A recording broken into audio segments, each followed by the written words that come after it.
¿De qué valen tantas vanidades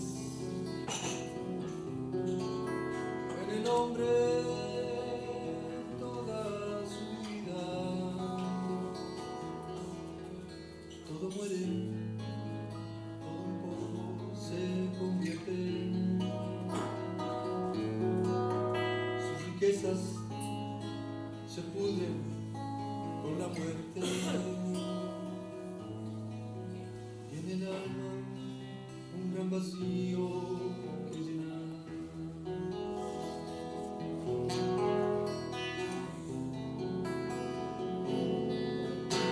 La belleza del hombre se aparta como flores que pronto deshojan. Enséñame, Señor, a contar mis días y que traigan a mi alma sabiduría, porque todo en el hombre es vanidad.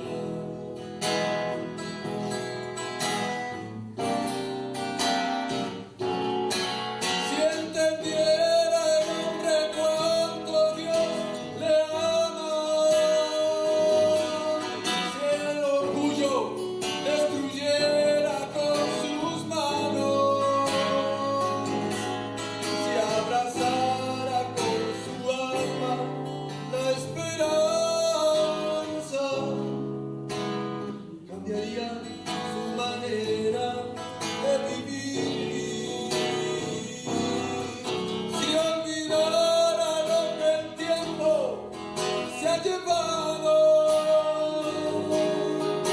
si entendiera que ya Dios he perdonado,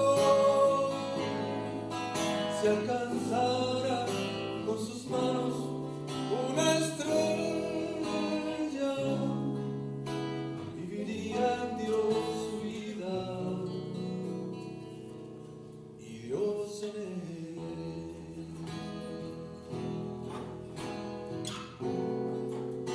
Enséñanos, Señor, a ser humildes,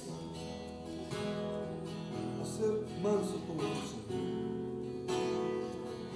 Enséñanos a comprender que la palabra está primero, que nuestras acciones, Señor, tienen que estar sujetas a ella. ¿De qué sirven tantas vanidades? Ir viviendo para no perderlas. Todo pasará, todo al final se quedará. ¿Cuánto tienes? ¿Cuánto amas? ¿Cuánto anhelas? Vanidades, todo es vanidad.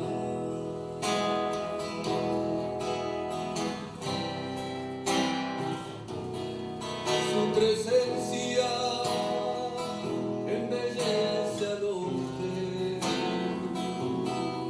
no marchita los que a Dios conocen.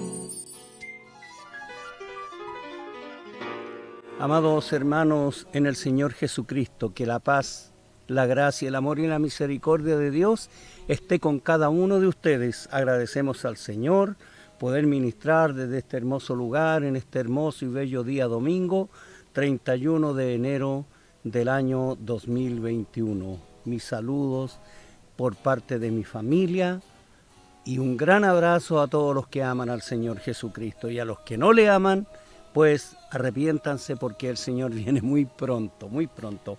Vamos a invocar el nombre del Señor en oración.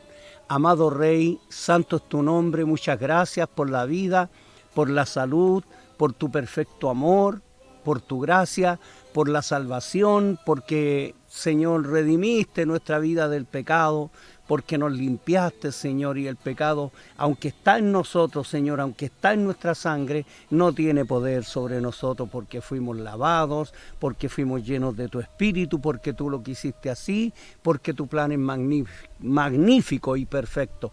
Te damos toda la honra, toda la gloria, Padre, y muchas gracias. En el nombre de Jesús lo hacemos. Amén, amén. Bien, amado, vamos a pasar. Hoy vamos a leer una versión de la Biblia que yo tengo hace algún tiempo, que mi amado sobrino me regaló. Es una Biblia Peshitta, ¿ya? Es la versión Peshitta. Es una versión distinta que está tomada directamente del idioma arameo, el cual hablaba el Señor Jesucristo cuando estuvo en la tierra, ¿ya? Es un idioma, un hebreo bastante especial, sí, es una mezcla, y es el lenguaje hebreo de la época en que nuestro rey vino a pisar este mundo en el cual nosotros habitamos. Bien, vamos a ir a la carta de Judas en el capítulo 1. Judas en el capítulo 1. Capítulo 1, vamos a procurar leer y ser lo más breves posible. Siempre queremos ser breves, pero el Espíritu Santo nos deshace el bosquejo. Así de sencillo. Nos hace ministrar algunas cosas que son necesarias, porque mientras estemos en la tierra, mientras la iglesia esté en la tierra, este evangelio se tiene que predicar a los hermanos, a la iglesia, y este evangelio se tiene que predicar también al mundo. Usted recibe la palabra y usted la derrama en este mundo. Y aunque no crea, yo he visto muchos hermanos quejándose que no. Mire, lo negativo de no poder hacer culto es que no nos podemos ver, no podemos estrechar nuestras manos, no podemos abrazarnos, pero solo eso. ¿Por qué? Porque es increíble cómo el Señor sigue ganando gente para su reino. La gente está creyendo, de todas maneras, con pandemia o sin pandemia, con pandemia, como usted le quiera llamar, el Señor se sigue moviendo en la tierra, aleluya. Por eso recuerde que los ojos del Señor, el ojo del Señor recorre toda la tierra, y los 7 espíritus de Dios, que en realidad el 7 es una perfección, el Espíritu Santo sigue recorriendo la tierra y tocando vidas y corazones. Así que adelante, firme y adelante, porque Dios está con nosotros, porque no somos propiedad de la ONU. No somos propiedad de la OMS, no somos propiedad de la UNICEF, nuestros niños, no son propiedad del Estado, como se quiere hacer en Chile. Los niños son propiedad de Dios y Dios los entrega a sus padres. Así que ya lo hemos dicho. Yo sé que con el tiempo, tal vez en un tiempo no muy lejano, nos censuren, nos acallen, pero no van a callar la voz del Espíritu Santo que sigue recorriendo la tierra. Pero usted no es propiedad de nadie más que de Dios. Somos propiedad del Señor, ¿ya? Así que no tienen nada que hacer estos caballeros, que nadie los eligió. Nosotros en Chile votamos por un presidente o votamos por otro que no salió, da lo mismo, pero yo nunca voté por la ONU. Así que no le corresponde a la ONU involucrarse en mi vida, y aunque lo van a hacer, ¿por qué? Porque el dueño de ellos, el que los dirige, es el mismísimo Satanás, la serpiente antigua, y él está levantando solamente leyes que van contra Dios, ¿ya? La carta de Judas vamos a leer hoy. Judas, ¿quién es Judas? Judas, este mismo hombre que escribe aquí estas palabras que vamos a leer, es hijo de José e hijo de María. O sea, es hermano de Jesús de parte de madre, ¿ya? Hermano de Jesús juntamente con Jacob o el apóstol Santiago, y ellos se convirtieron después de que vieron al Señor Jesús resucitado, a su hermano en la carne, pero en ninguna parte le llaman mi hermano. Ellos sabían ya por revelación, porque se convirtieron, que era su Señor, su Adón, su Adonai, el amo y dueño de sus vidas, como lo es dueño de mi vida y dueño de su vida, si es que tú quieres, ¿ya? Alabamos al Señor. Bien, vamos a empezar a leer. Es solo un capítulo, el 1:1. Judas, siervo de Jesucristo y hermano de Jacobo. Ese Jacobo era Santiago, ¿ya? A los gentiles llamados, amados por Dios Padre y guardados en Jesucristo, misericordia, paz y amor les sean multiplicados. En ninguna parte dice que Dios les guarde, que el Señor les bendiga. No, misericordia, paz y amor les sean multiplicadas. ¿Sabe cuál era en la iglesia primitiva, en la iglesia primera, hasta muy entrados los siglos, cuál era el saludo entre hermanos, era a los que vivían en lengua hebrea, era shalom, ¿ya? Y cuando empezaron a cambiar los idiomas, a hacerse populares, sin traicionar la fe cristiana, el verdadero saludo entre hermanos es que la paz del Señor sea contigo. O paz del Señor para ti, pero debe ser de corazón, de adentro, no un cliché, no un costumbrismo, la paz del Señor, la paz del Señor, la paz del Señor, como lo fue el famoso que Dios le bendiga, que Dios le bendiga, Dios le bendiga, bendición, bendición, bendición. No, debemos saludar con sentido, que la otra persona experimente un saludo real y verdadero, aunque lo veamos todos los días. Bien, entonces empezamos con eso. Se identifica y le dice, siervo de Jesucristo. ¿Por qué no dijo mi hermano? Porque estos hombres de Dios estaban desprovistos de todo ego. Imagínese usted el famoso ego de haber dicho, yo soy hermano de Jesús. Todos lo sabían, pero todos también sabían que Jesús no era de este mundo. Sabían que Jesús solamente vino a través de María, porque a Dios le plació salvarnos convirtiéndose en un ser humano. Porque uno de sus nombres más prominentes de Jesús era Emanuel, que significa Dios es con nosotros, ¿sí? Entonces va ahora y le dice en el 3, amados míos, pongo todo cuidado al escribirles de nuestra común salvación, siento la necesidad de escribirles para persuadirlos que luchen por la fe que una vez fue dada a los santos. En el siglo I, la consigna era que contendieran ardientemente, como dice la Reina Valera. Ya leímos el 3 en la Pechita y en la Valera, que es la que usamos mayoritariamente, dice lo siguiente, ¿ve? En estos bellos paisajes, una de las cosas lindas, pero que conspiran contra nosotros en este momento, es este viento, así que voy a poner mi celular, que no lo estoy usando en este momento, y dice en el 3, amados, por la gran solicitud que tenía de escribiros acerca de nuestra común salvación, me ha sido necesario escribiros exhortándoos que contendáis ardientemente por la fe que ha sido una vez dada a los santos. A que luchemos por la fe, si fue en el primer siglo, en este tiempo también. En este siglo XXI, en esta tercera década que hemos iniciado, ¿cómo ha pasado el tiempo, no? Estamos siendo siempre persuadidos por el Señor y siendo exhortados por el Espíritu Santo a través de estas palabras, a que luchemos por la fe. ¿Qué es luchar por la fe? Es tomar un palo, es tomar un linchaco, tomar una pistola y salir a matar a los del mundo. No, no, no, no, no. La lucha no es con carne y sangre, hermanos. La lucha es contra el diablo, contra potestades, principados, contra huestes espirituales de maldad en las regiones celestes, contra los gobernadores de las tinieblas de este siglo. La lucha no es contra los seres humanos, es contra el espíritu demoníaco que está gobernando hoy día en este mundo. Y la Biblia nos advierte que mientras más pasa el tiempo, mientras más el pecado, porque el pecado que hoy día vemos así legalizado, siempre estuvo en el ser humano. Del mismo momento en que Adán desobedeció a Dios, el pecado entró en la raza humana y lo vamos heredando. Y el gran enemigo es el diablo, la serpiente antigua, Satanás, el adversario, el dragón y todos los nombres que tiene.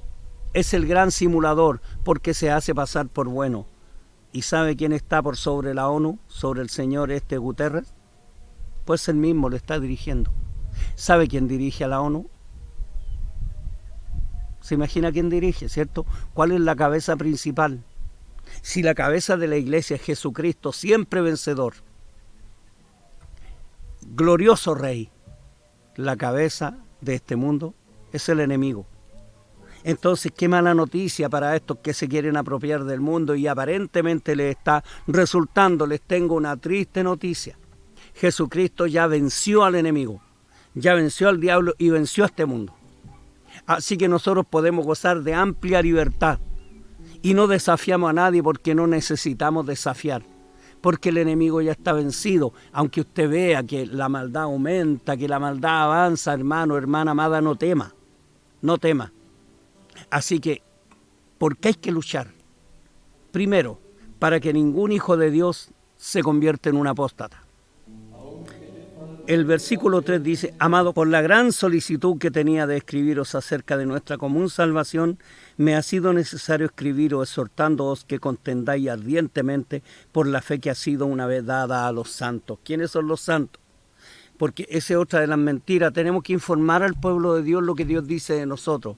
Porque a veces yo escucho gente que lleva 30, 40 años, mucho más tiempo que yo en el Evangelio, y dice: no, porque nadie es santo. Entonces Dios está mintiendo cuando dice que somos santos.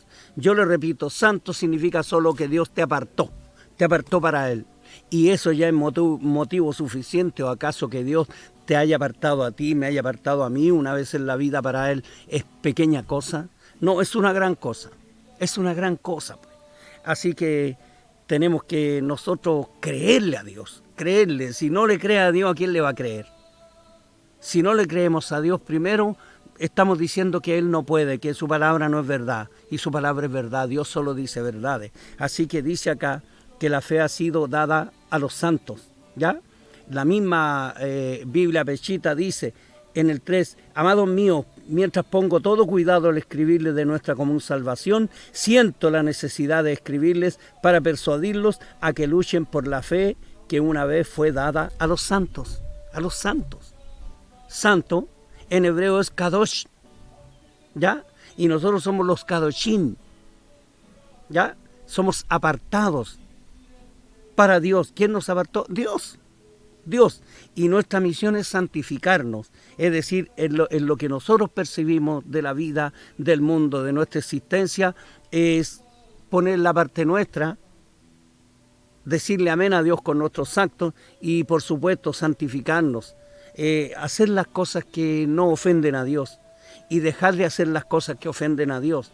Porque alguien dirá por ahí: no, es que no es por obra. Oiga, no es por obra la salvación, pero la mala obra puede perder la salvación que Dios nos regaló, porque los regalos se pueden perder. A mí me han regalado cosas y las he perdido, ¿ya? Las hemos perdido. ¿A quién no le regalaron algo valioso en la vida? Un anillo de oro, por ejemplo, y luego lo perdió. Bueno, la salvación es mucho más grande y la salvación también se puede perder, Sobre eso hay que hacer una enseñanza aparte, una enseñanza específica, exclusiva acerca de la salvación, de que la salvación es el gran regalo que nosotros no podemos desperdiciar en la vida, no podemos desperdiciar, ¿ya? Entonces ahora dice en el 4, vamos a leer la Pechita: porque algunos hombres han obtenido acceso, o sea, han entrado, quienes desde el principio estaban inscritos de antemano para esta condenación, hombres impíos que convierten la gracia de Dios en abominación y niegan a aquel que es el único Señor Dios, nuestro Señor Jesucristo. ¿Qué les parece? Lo niegan. ¿Cómo lo niegan? Lo niegan en palabra y lo niegan en obra. Y ahí cuando aparecen estos evangelios aguados o cuando aparece esta superfe en que prácticamente los pobres hermanos se pasan la vida esperando el día en que Dios los va a enriquecer y no tienen idea de la vida eterna. Si el Señor vino a darnos vida eterna. Él vino a darnos, vino a triunfar sobre nuestro pecado y a salvarnos por amor. Porque a Dios le dolió en su corazón, de ahí viene la palabra misericordia. Miseria y cordia, palabra compuesta, la miseria que vio Dios en nosotros y su corazón le dolió y en su corazón Dios decidió salvarnos. Eso significa misericordia y nos salvó, ¿ya? Y esta gente, como dice acá en la Biblia, que estos hombres impíos que entraron, generalmente algunos entran a la masa de personas como hermanos comunes y otros entran lamentablemente en un liderazgo muy grande, y llevan a la gente a miles y miles, porque el falso evangelio generalmente es atrayente, pues, es atrayente. Si usted, ¿quién quiere llegar a una iglesia donde le dicen que lo primero que tiene que hacer es ayunar?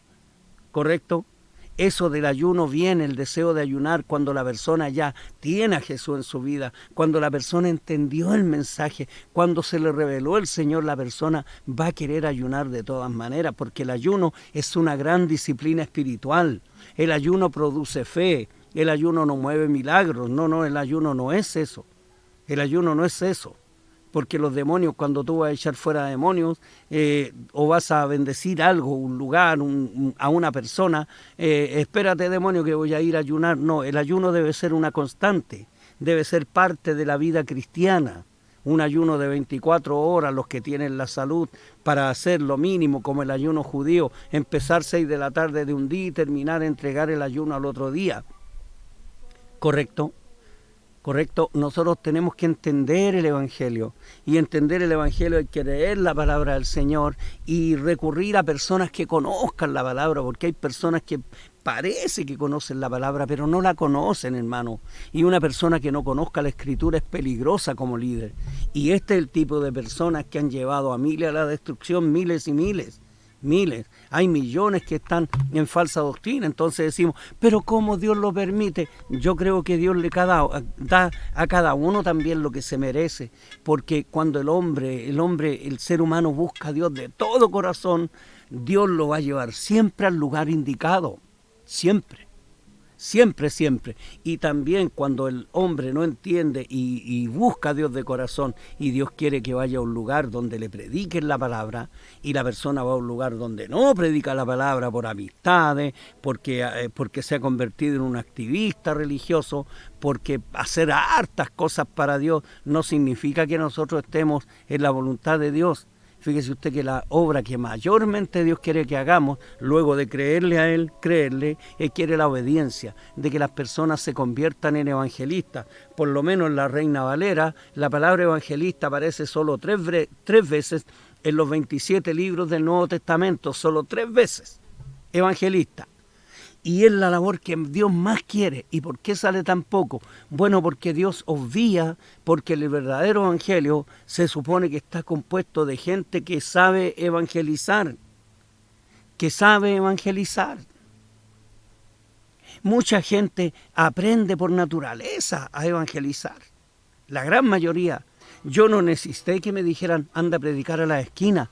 Cuando conocí al Señor, bastó que una vez solamente los hermanos saliéramos todos a predicar a la esquina, como se hacía el antiguo, una filita y uno salía adelante.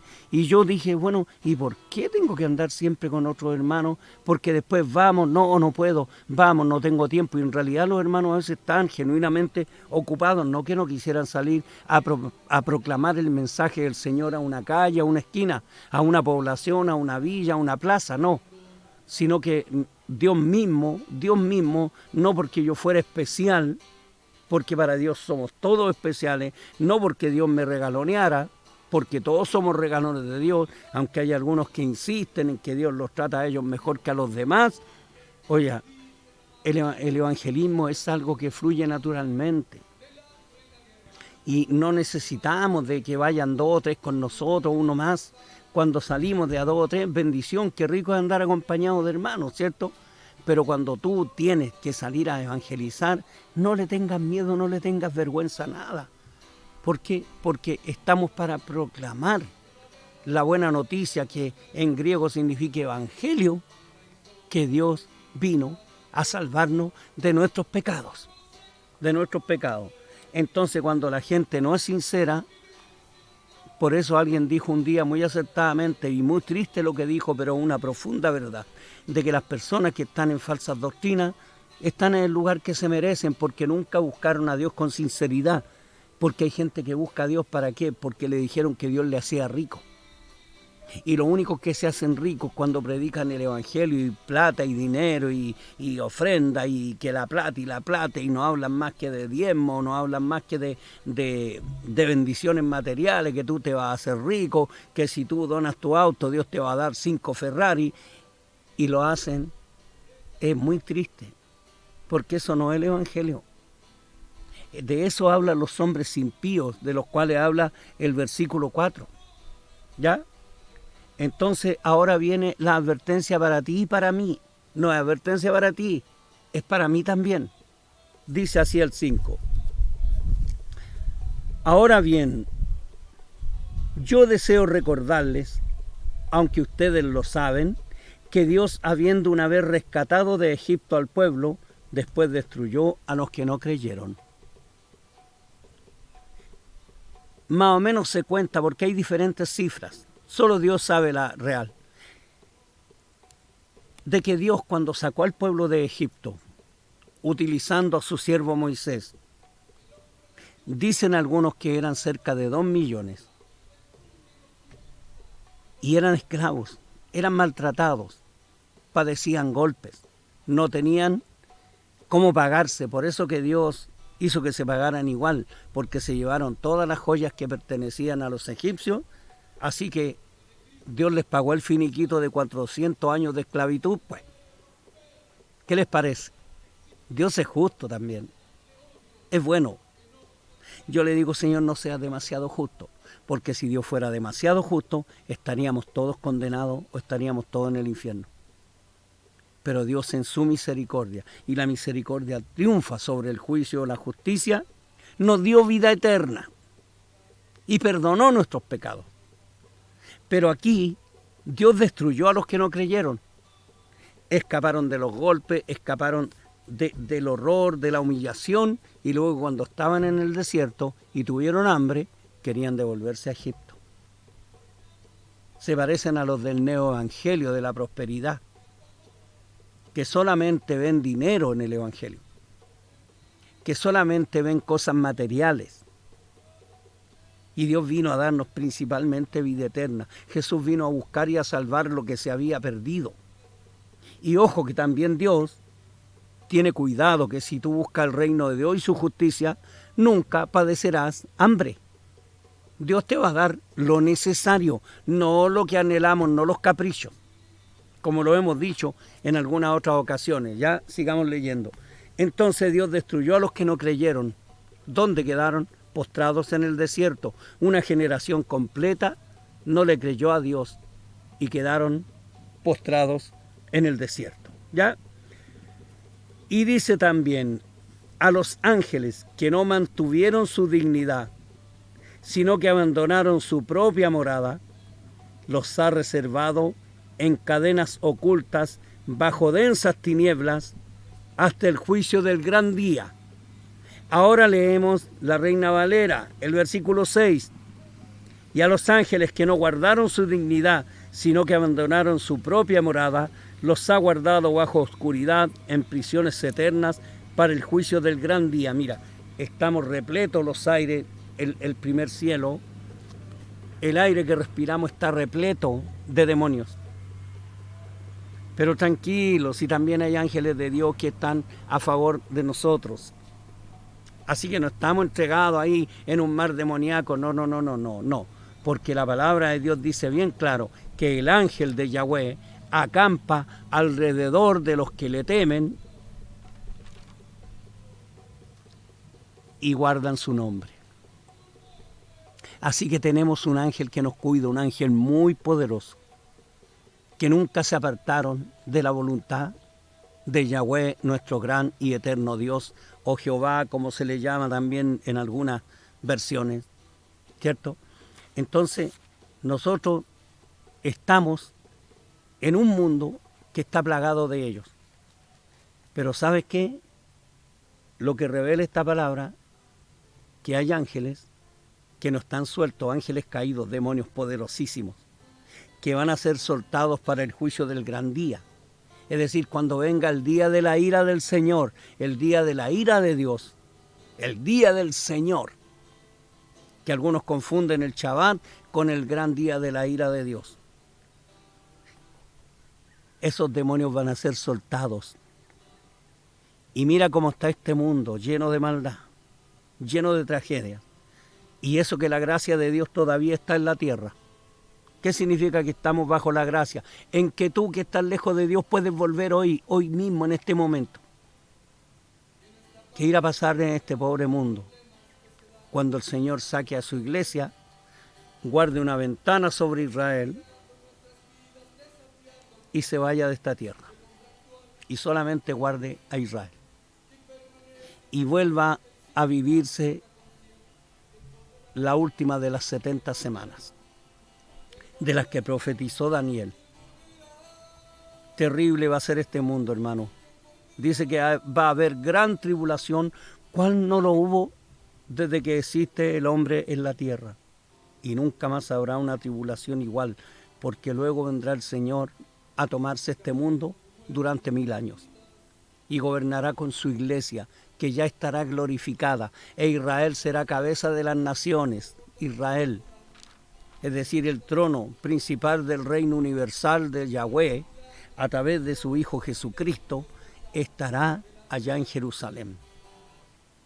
Mientras tanto, seguimos peleando esta lucha terrible. Sigamos. 7. Como Sodoma y Gomorra y las ciudades vecinas, fueron 4 ciudades, ¿ah? Lo que pasa es que las 2 ciudades más grandes que Dios destruyó con fuego y azufre, y las personas que pueden viajar hacia allá saben que en ese lugar no brota nada, y todavía están las muestras de unos granizos de azufre que llegaron a quemar la tierra, las rocas.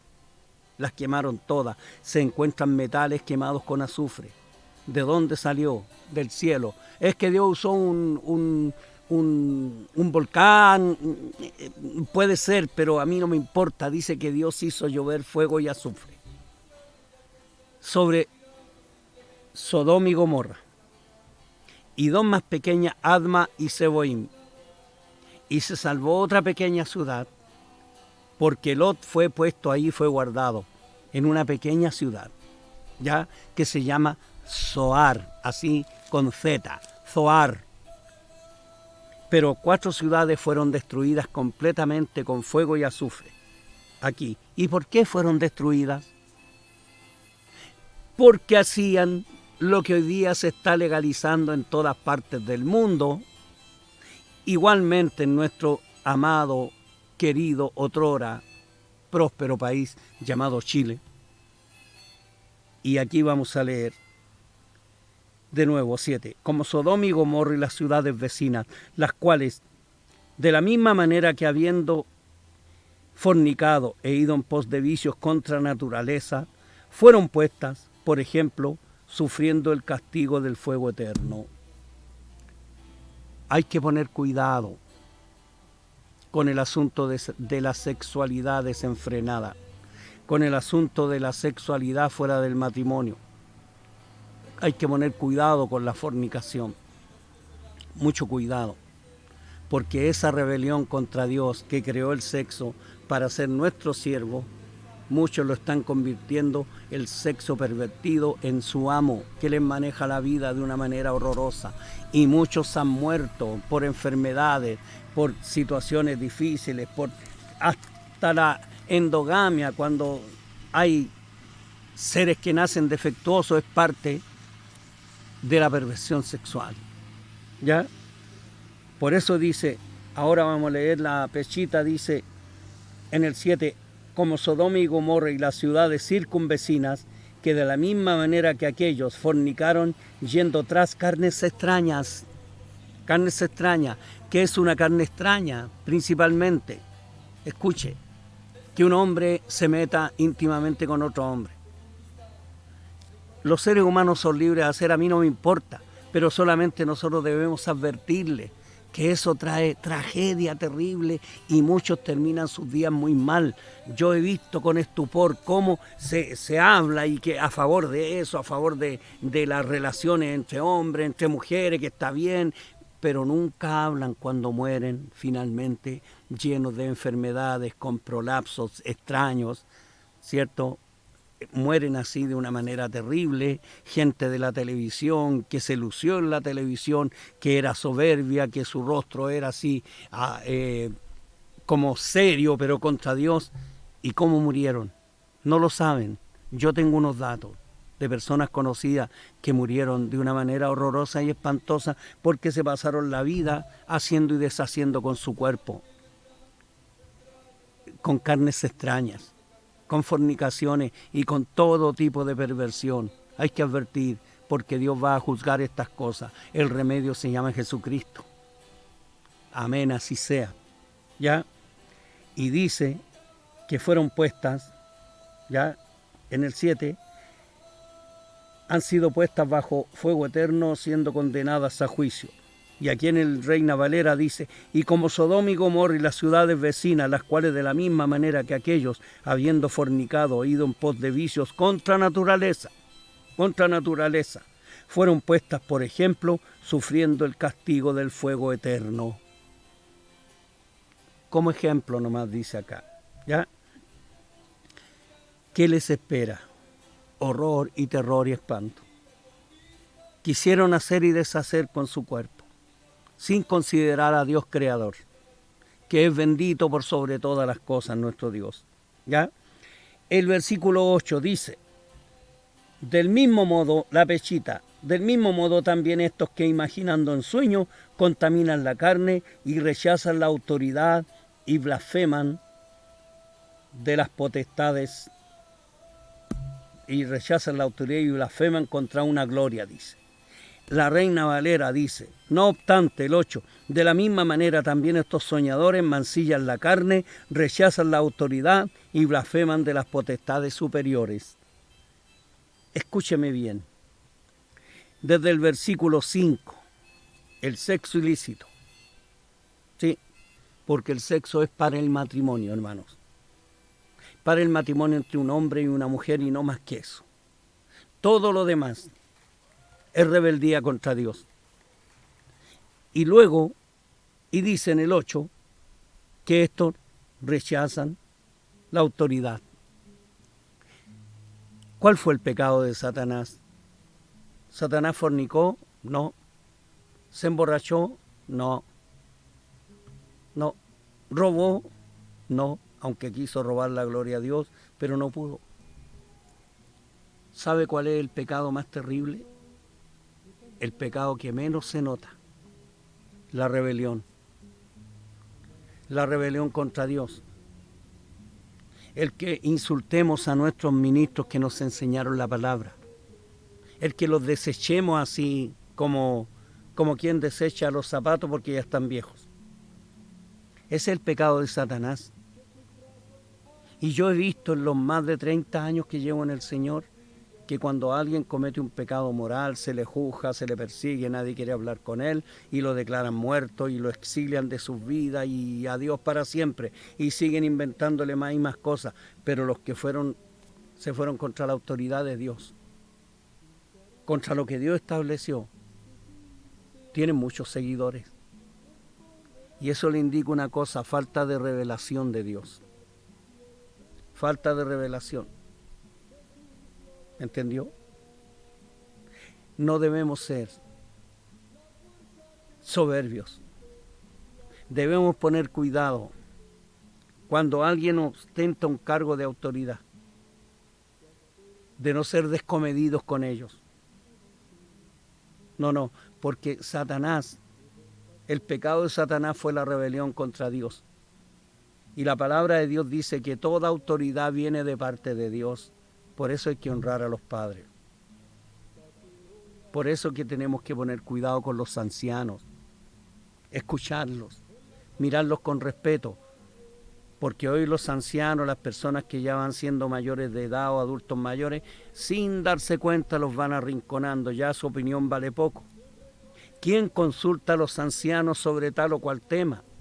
Nadie.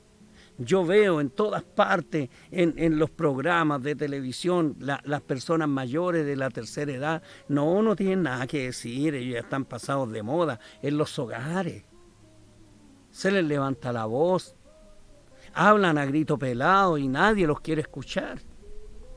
Cuando dicen algo, hijas e hijos que hacen callar a la mamá, que hacen callar a los padres, que los dejan callados, les imponen encima. No, yo no quiero eso para mi vida, para mi país. Yo no quiero que esa condenación venga sobre los jóvenes, sobre la gente que está en las iglesias, que se supone son hijos de Dios renacidos de nuevo. ¿Ya? Cuando vea a un anciano, vea la autoridad de Dios ahí. Por eso dice que la mozura de los ancianos es su vejez y la gloria de los ancianos son sus canas. Entonces los ancianos deben ser muy, muy considerados. De hecho, en el libro de las Revelaciones, Apocalipsis, dice Juan, cuando vio al Señor, vi a un anciano, dice, que tenía su cabeza y sus cabellos eran blancos, como blanca lana, como la nieve, porque las canas son señal de autoridad, hermanos. Aunque hay mucho anciano necio o viejo necio, pero a mí no me corresponde indagar cuál es el anciano necio y cuál es el sabio. Sencillamente me dice la Escritura, ante las canas te levantarás y honrarás el rostro del anciano. Eso es lo que dice. ¿Y quién firma? Yo, Yahweh, yo el Señor, yo Dios. ¿Ya? Entonces tenemos que poner cuidado porque así se defiende la fe. Primero con acción, con actitud, y luego la palabra de Dios debe ser defendida. No crea que solamente se defiende la fe cuando vemos a los herejes por ahí, cuando vemos que están hablando, ven a Jesús, ven y paga tanto, paga por un pacto, porque también vino una moda lamentablemente al mundo y llegó a Sudamérica y a Chile en que los pastores llamaban a hacer pacto. Mira, el Señor te va a sanar a tu hijo si tú haces un pacto, pagaban cómodas cuotas mensuales, y yo le digo, yo lamentablemente conocí a una persona que estuvo pagando 24 cuotas, ¿sí? Tenía que depositar, como quien paga una letra, 24 porque había hecho su pacto. ¿Y qué resultó? No le resultó nada. Su vida sigue tan miserable, a ver, no, para que no estemos tratando de identificar, sus hijos, sus hijas, en la droga, y lo único que hizo, perdió un dineral. Lo hizo de buena intención, pero lamentablemente de un pastor, que ahora es apóstol, recibió que tenía que hacer un pacto, y eso no es de Dios, eso es diabólico, porque es como robar, engañar, y no podemos ser tan incautos, hermanos. Cuando vamos a dar debe ser de corazón, o si no, no demos. Si nosotros sabemos bíblicamente cuánto hay que dar, cómo dar, porque Dios nos enseña, el Evangelio no consiste en dar, sino en recibir y dar en todo, la palabra, la bendición, ¿sabe lo que es mejor dar? Oración. Pedir a Dios oración, porque Dios nunca va a rechazar la oración de sus hijos, nunca, nunca, y mientras más oramos, más comunión tenemos con nuestro Señor, ¿ya? Ahora, ¿qué es lo que dice el versículo 9? Pero cuando el arcángel Miguel, un jefe de ángeles, contendía con el diablo, disputando con él por el cuerpo de Moisés, no se atrevió a proferir juicio de maldición contra él, sino que dijo, el Señor te reprenda. ¿Por qué escribió esta carta? Él quería escribir otras cosas doctrinales, pero ¿por qué escribió esta carta a Judas? Se le cambió, el Espíritu Santo le cambió el destino de lo que iba a escribir, porque él prefirió, escuche, escribir cosas prácticas que nos hacen bien, ¿ya? Que nos hacen bien. Meternos a la palabra, obedecer a la palabra, obedecer a la doctrina, tener una doctrina sencilla, hermosa, prístina, clara. Nos ennoblece como seres humanos y como hijos de Dios. Nos ennoblece obedecer a Dios. Luego, creer. El versículo 5 habla muy claro de creer, de no dejar de creer. Nunca dejar de creer. En los momentos más terribles, seguir creyendo. En los momentos más amargos de la vida, seguir creyendo. ¿Sabe por qué? Porque el Evangelio nos es dulce y también nos es amargo. Así como Jesús. Jesús, su gozo era obedecer al Padre. Su gozo era amar a la gente. Su gozo fue morir por nosotros los pecadores. Y lo amargo, los dolores de la cruz, la tortura, el rechazo, porque Jesús pasó muchas penas. De hecho, en Isaías 53, no vamos a ir al versículo, usted búsquelo después, dice bien claro que uno de sus títulos fue varón de dolores, experimentado en quebranto. Entonces no debemos engañarnos. El mundo está levantándose cada día más. Como decimos en Chile, ¿quién auspicia a estos organismos internacionales para que vengan a meterse con nuestras familias, con nuestros niños, con nuestros pequeños hijos, con nuestros nietos? ¿Quién los autoriza? Vea usted los senadores, una senadora que se está arrinconando sola. Usted sabe el apellido. Ha sido pero la más cruenta, la más insistente en sacar estas leyes de garantías de la niñez, que no es otra cosa que ellos quieren hacerse de la propiedad de los niños para homosexualizarlos, para mostrarles como normal las cosas que Dios llama anormales, antinaturaleza. ¿A quién le va a creer? ¿A Dios? ¿Qué debemos hacer?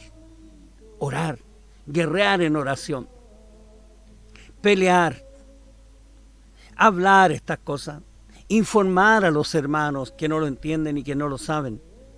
Estamos sufriendo hoy el embate de esta organización internacional que están siendo dirigidas solamente por hombres ateos, hombres muy perversos, hombres para los que nosotros somos número. A ellos no les importa la muerte y el hambre de la gente, no les importa. Y vea usted cómo se están hoy día preparando para el nuevo orden mundial. Ellos van a traer al Cristo masónico o al anticristo, que es el mismo, que se tomará el gobierno mundial por algunos años y lo único que hará será blasfemar contra Dios, contra su palabra y contra la persona del Señor Jesucristo. Pero el Señor vendrá y se apropiará de este planeta, porque dice bien el Salmo 24:1, del Señor es la tierra y su plenitud, el mundo y los que en él habitan. Mire, voy a citar la Biblia pechita, el Salmo 24. Espero no haberme equivocado de Salmo, por supuesto. ¿Ya? Salmo 24. Dice así. Sí, Salmo 24, busque conmigo usted. Busque conmigo, sí. Salmo 24. Ya estamos llegando al Salmo 24. Dice, de David, de Yahweh es la tierra y su plenitud, el mundo y todos los que moran en él. De nuevo, de Yahweh es la tierra y su plenitud, el mundo y todos los que moran en él. ¿Sabe de quién somos propiedad? Cada criatura que aún no nace, cada criatura que aún no es concebida y gestada, pertenecemos al Dios del cielo, al Creador. Entonces vea usted cómo Dios va a actuar con este mundo, con los gobernantes de este mundo, contra la élite de este mundo y contra todos sus siervos y vasallos de carne y hueso que le escuchan y que están creyendo todas las mentiras. Nos tienen viviendo con un bozal en la boca. Nos tienen viviendo encerrados en muchos lugares. Tienen a la humanidad pidiendo permiso para ir de vacaciones unos días. Eso es esclavitud. Ahora entendemos cuando dice el versículo ahí en Isaías, oh Yahweh, nuestros verdugos se han enseñoreado de nosotros. ¿Y sabe lo que quieren hacer? Quieren dejar solo 500 personas vivas. Dios no se lo va a permitir. Allá en el estado de Georgia, en Estados Unidos, en la ciudad de Georgia, están las famosas piedras en que ellos publican al mundo que solamente piensan dejar 500 millones de habitantes. ¿Y quiénes serán? La élite multimillonaria. ¿Por qué quieren proteger las tortugas, las ballenas, los delfines y todos los animales? ¿Sabe por qué? Porque son ellos los que quieren hacer tour por todas partes del mundo. Son ellos los que quieren darse el gusto solamente y eliminar a todo el resto, entre los cuales me incluyen a mí y a usted. Y ellos tienen un grave problema, que yo soy propiedad del Señor Jesucristo. Él es mi dueño. Dios es mi dueño. y el dueño de todos los que le aman, de todos los que le obedecen, el dueño de todos los que esperamos en Él. Y Él es dueño de todos, de los 7.000 millones de personas y más que existen en la tierra. Por eso, amados hermanos, firme y adelante en la fe. Siga creyendo que todo lo que es sexo fuera del matrimonio y todo lo que es atracción sexual fuera de hombre y mujer es perverso. Siga creyéndolo. Siga enseñándolo. Porque Dios va a bendecir a los que pelean, a los que se mantienen firmes en la palabra, porque la palabra del Señor es para siempre. Así que, amados hermanos, a respetar la palabra de Dios, a amar a Dios por sobre todas las cosas, a amar a tus hermanos, a amar a tu enemigo sin hacer pacto con él a la manera de él, a predicar en este mundo, a leer la palabra todos los días, a dar gracias a Dios por todo y en todo y cual sea nuestra situación, a esperar en Dios, porque Dios no duerme, porque Dios no está cansado. Dios no es como los servicios públicos que mantienen un teléfono y tú llamas y el teléfono está totalmente siempre ocupado. Dios nunca está ocupado para escucharte. Dios nunca está ocupado para bendecirte. Dios nunca estará ocupado para mí ni para ti. Porque Él vive, Él reina. La paz de Jesús sea con cada uno de ustedes. Amado Dios, bendito eres, muchas gracias por este hermoso día domingo que nos diste. Por este bello momento, Señor, en que puedo orar, hablar contigo y saber que tú sí me oyes. Porque tú eres todopoderoso para oír a millones y millones de tus hijos que claman, que te dan gracias, Señor, que dan júbilo, que dan voces de júbilo y exaltación. Estamos esperando el momento en que vengas por nosotros, Señor. Mientras tanto, llénanos de tu gracia, de tu poder y sobre todo, lléname a mí y llena a cada uno de mis hermanos, a los que viven en este planeta, Señor. Llénanos de tu paz, de tu preciosa paz, la misma que ganaste en la cruz al derramar tu sangre por nosotros. Te damos gloria, honra y honor. Amado, muchas gracias por sus likes, gracias por sus comentarios y la paz del Señor esté en sus vidas. Y recuerde, nos estamos reuniendo este próximo miércoles en este mismo canal de YouTube a las 20 horas. La paz del Rey sea con ustedes. Chao, un gran abrazo. Así sea.